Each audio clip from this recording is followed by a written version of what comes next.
Assalamualaikum warahmatullahi wabarakatuh.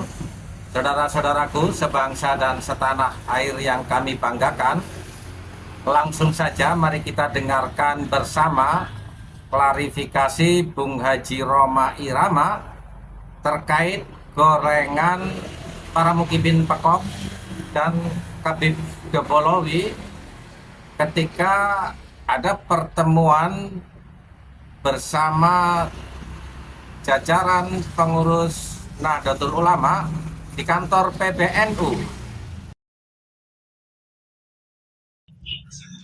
Dalam rangka mengklarifikasi kehadiran saya di PBNU pada tanggal 18 Februari malam yang lalu, di mana terjadi banyak gorengan-gorengan.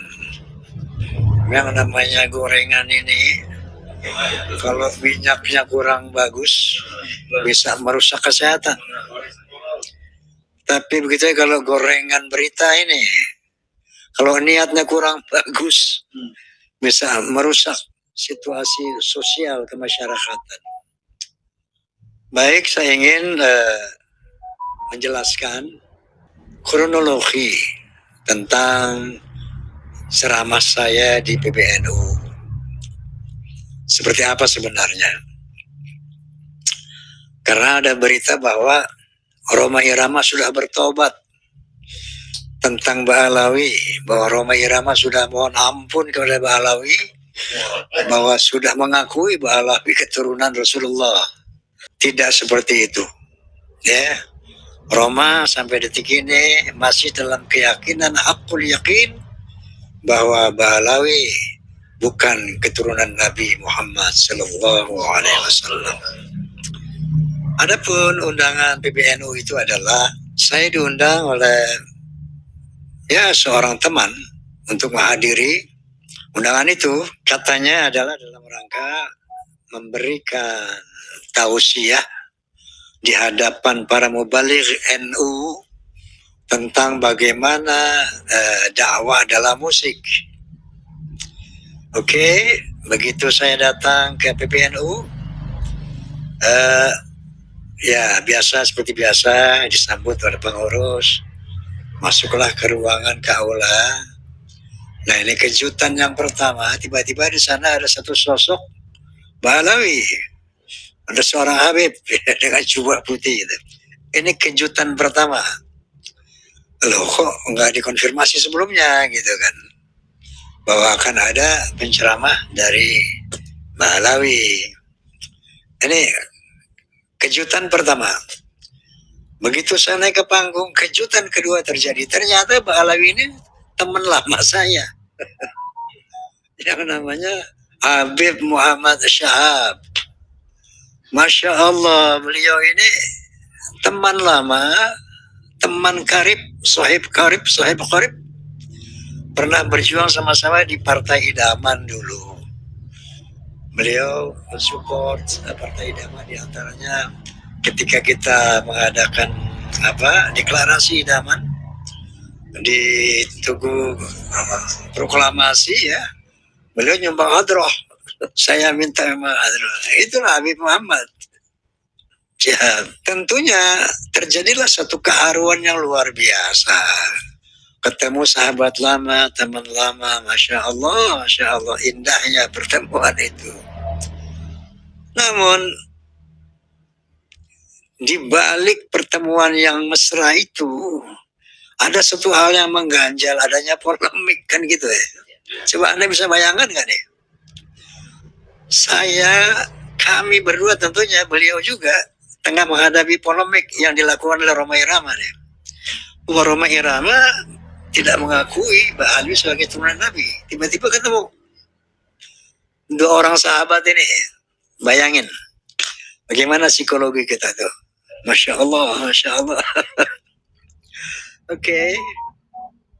Dan beliau sebagai penceramah pertama, kira-kira yang diceritakan bagaimana pengalaman beliau dengan Rhoma Irama, tentang hidaman, tentang nonton film Sajadah Ka'bah, pertama Kiai Zainuddin MZ, pertemuan dengan Masya Allah, macam-macam sejarah pertemuan kita, pertemanan kita. Luar biasa. Dan ketika saya berbicara, saya awali dengan bahwa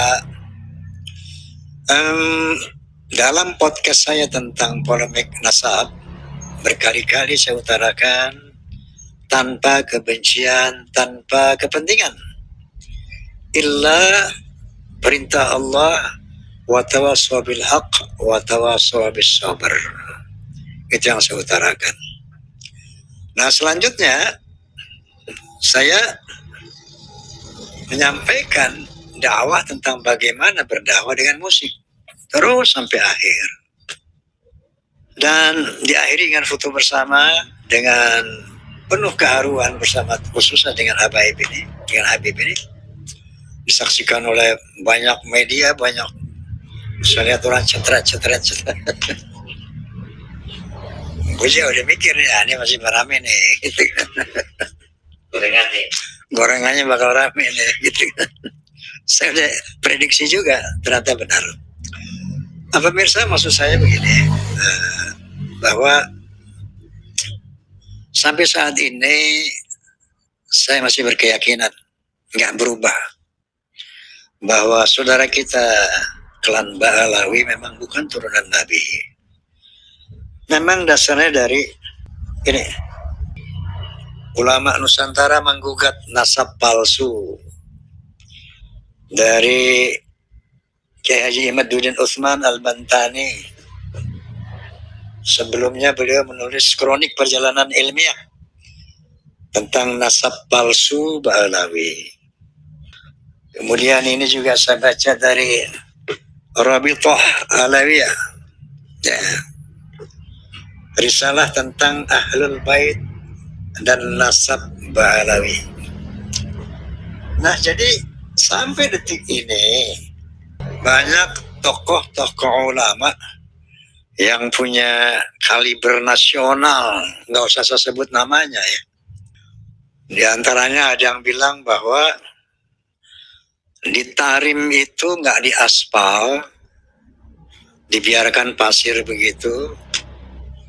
Bukan Yaman tidak punya uang, tetapi untuk melindungi jejak kaki para wali yang begitu banyak di Tarim.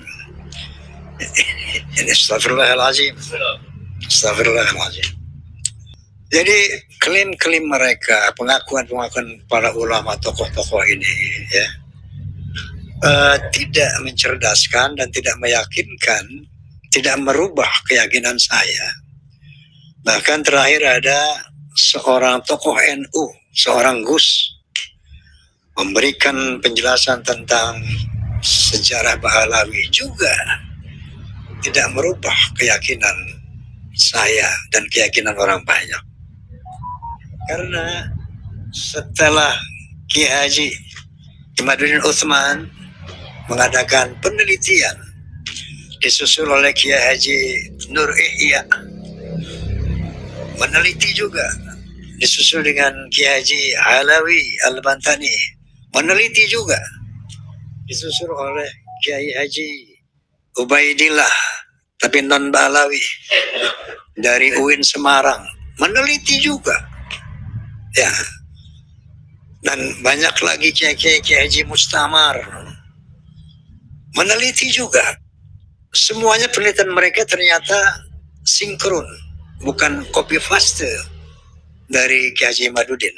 Masing-masing meneliti dan sinkron penelitian mereka, yaitu secara ilmu nasab dan ilmu sejarah dari abad keempat, 5, 6, 7, 8 Hijriah, anaknya Ahmad bin Isa itu cuma 3, yaitu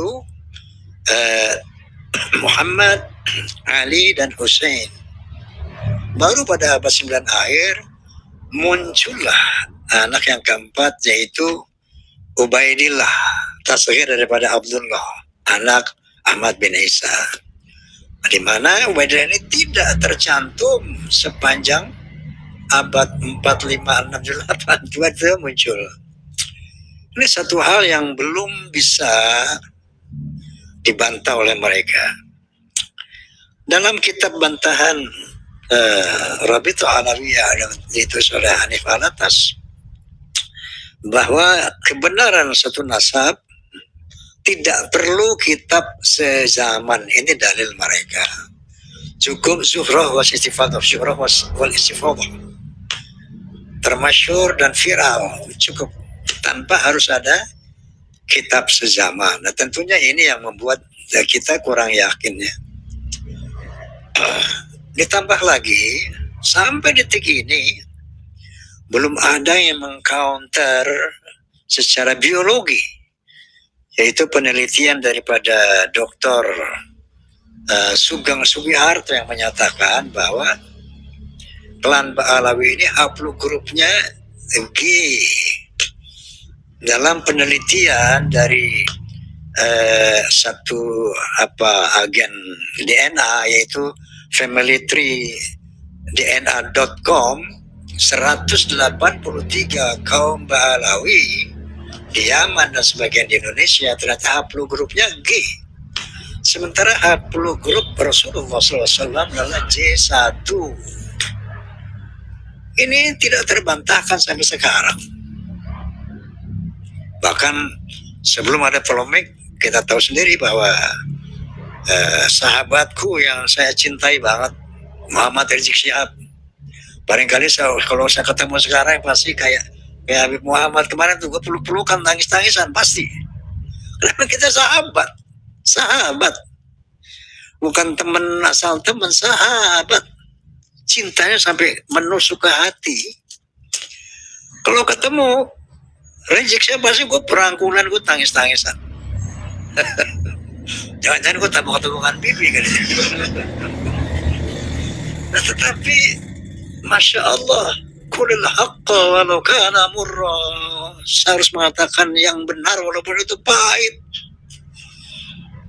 Masya Allah.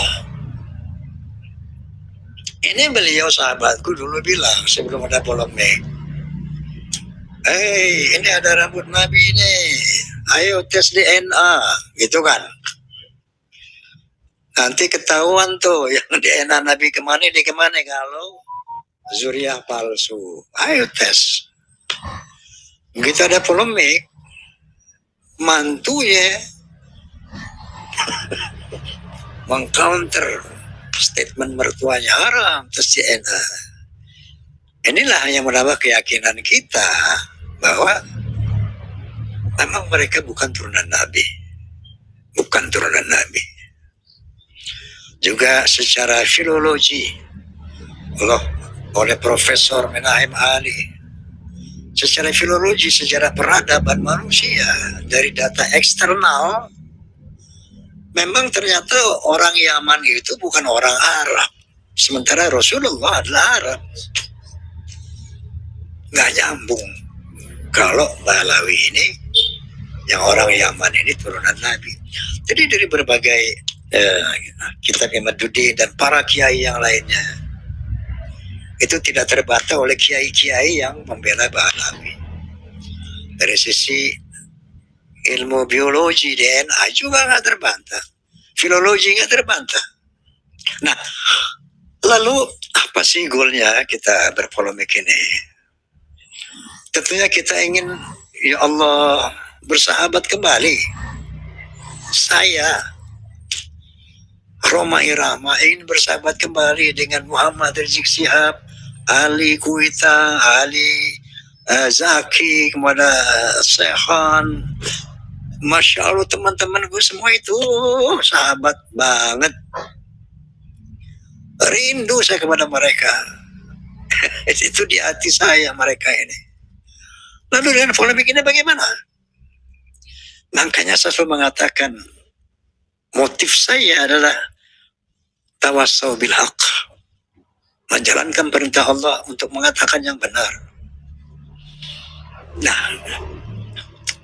saya katakanlah ini loh sahabatku, menurut ilmu sejarah nggak nyambung loh kamu. Menurut ilmu DNA nggak nyambung loh, filologi nggak nyambung loh. Coba yuk kita introspeksi, kita muhasabah. Kenapa? Ini sanksinya berat nanti di akhirat. Sanksinya berat di akhirat. Gorengan, framing, akal bulus tidak akan mampu melawan kebenaran keilmuan.